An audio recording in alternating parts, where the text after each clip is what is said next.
లేదా? ఆకాశ పక్షులు, జంతువులు, నీటిలోని చేపలు అన్నీ కూడా పోషింపబడుతున్నాయిగా. మరి వాటికన్నా మనం శ్రేష్ఠులు అంటున్నారా లేదా? మరి మనం వదిలిపెడతాడా దేవుడు? సృష్టిని వదిలిపెట్టేస్తాడా ఆహారం ఇవ్వకుండా? మరి ఎందుకని? మాకు మేమే చూసుకోవాలండి, మాకు వాక్యం జరిగే తిరుగుబడి ఎక్కడ ఉందండి? అసలు నీతిని రాజ్యాన్ని ఎతికే తిరుగుబడి మాకు ఎక్కడుందండి? మమ్మల్ని మేము పోషించుకోవాలి, నా భార్యను పోషించాలి, పిల్లలను పోషించాలి కదా. అవునా? అలాగ ఉండకూడదు అన్నమాట. మన వాక్యాన్ని బాగా చదవాలి. మనకేం కావాలో ఆయన చూసుకుంటాడు. మన అవసరతలు ఏవైతే ఉన్నాయో ఇస్తాడు. అవసరతలకు మించి కోరికలు పెట్టుకున్న వాళ్ళు నీతిని రాజ్యాన్ని వదిలిపెట్టి వాక్యాన్ని పరిగెడతా ఉంటారు. పిల్లలకి పెద్ద కారప్పు చెప్పాలి వెళ్ళిపోయే లోపలే. ఏంటంట?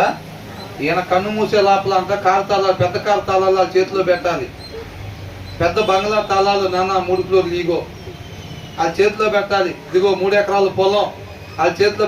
ఎవరికైతే ఇట్లాంటి పిచ్చి కోరికలు ఉంటాయో వాళ్ళు నీతిని రాజ్యాన్ని వెతకటం వదిలిపెట్టి దాని వెనక పరిగెడతారు. అర్థమవుతుందండి?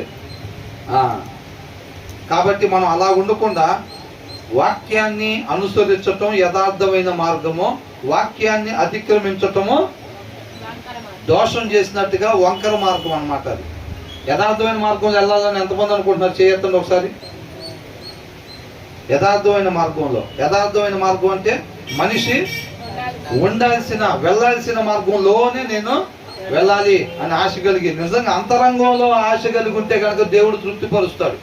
పైన షోయింగ్ చేసామనుకో తృప్తిపరుస్తాడా?